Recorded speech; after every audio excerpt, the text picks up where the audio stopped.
Hi, my name is Kevin Kraut. I'm the son of Ogden Kraut. He wrote many books on early Mormonism and also compiled many books. He worked with church historians. He had worked with general authorities and was also asked to be a general authority at one time. And so at this time I've been asked to tell a couple stories and let people know some of our family heritage and family histories and some of the things that have happened in our lives that are unusual for the Kraut family. The first story I'm going to tell has to do with a trucking experience. At one time I was a trucker.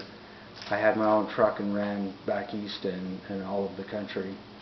And I was in Denver, Colorado. It was snowing pretty hard. It was a very bad winter. And we had got snowed out going through Wyoming. They typically shut that area down. And so I was trying to make way up over the one canyon coming out of Aspen and down through, trying to get as fast as I could back into my house back in Utah. And we got up on top of this huge mountain, and the snow was going pretty heavy. We all had snow chains on, and we were coming down. We didn't realize that very shortly after I'd got through the gates that they had shut that area down as well, because they were having way too many accidents.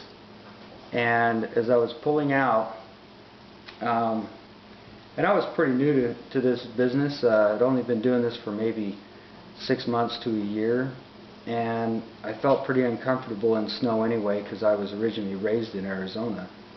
And as I was coming up over the mountain, as I was coming over, I heard on the CB radio about 3 different times, "Oh, there went another truck off the edge, you know, and somebody call it in, you know," and we could see trucks sliding, and they'd actually slide, and there's just no way to stop a big rig from sliding on pure ice, even with chains.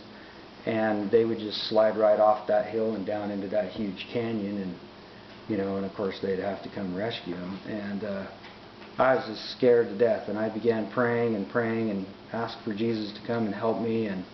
And about that time, I heard a trucker, and he says, "Are you the gentleman in the blue truck heading on this past this mile marker?" And I said, "Yeah." And he says, "Are you kind of nervous, son?" And I says, "Man, am I ever nervous."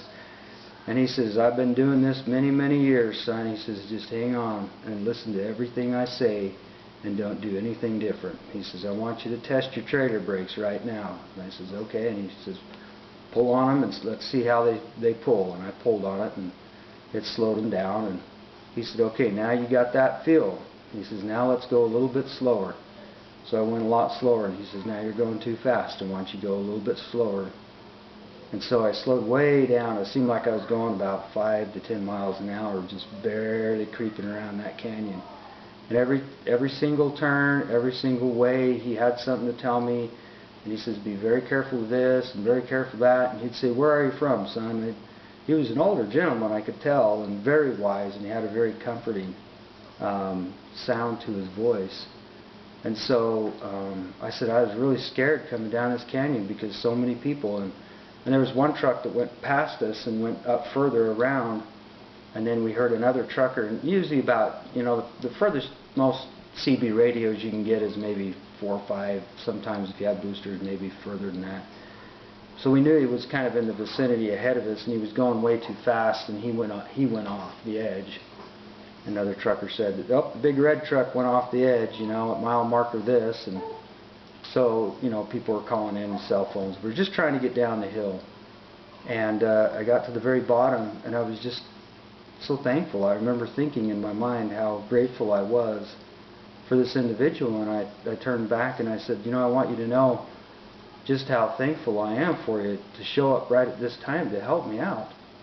And I could see, you know, his trucks in the back of my mirror, and it was kind of a straight way, and we were heading straight way down. And then he said, "No problem, son. You're free and clear from here." And then all of a sudden I looked back in the rearview mirror, and he was gone. And there was no lights, and there was no truck. And I just pulled off the side of the road, and I said a prayer of thanks, and I just couldn't believe what just happened. So, my episode in the canyon got me home safe to my family.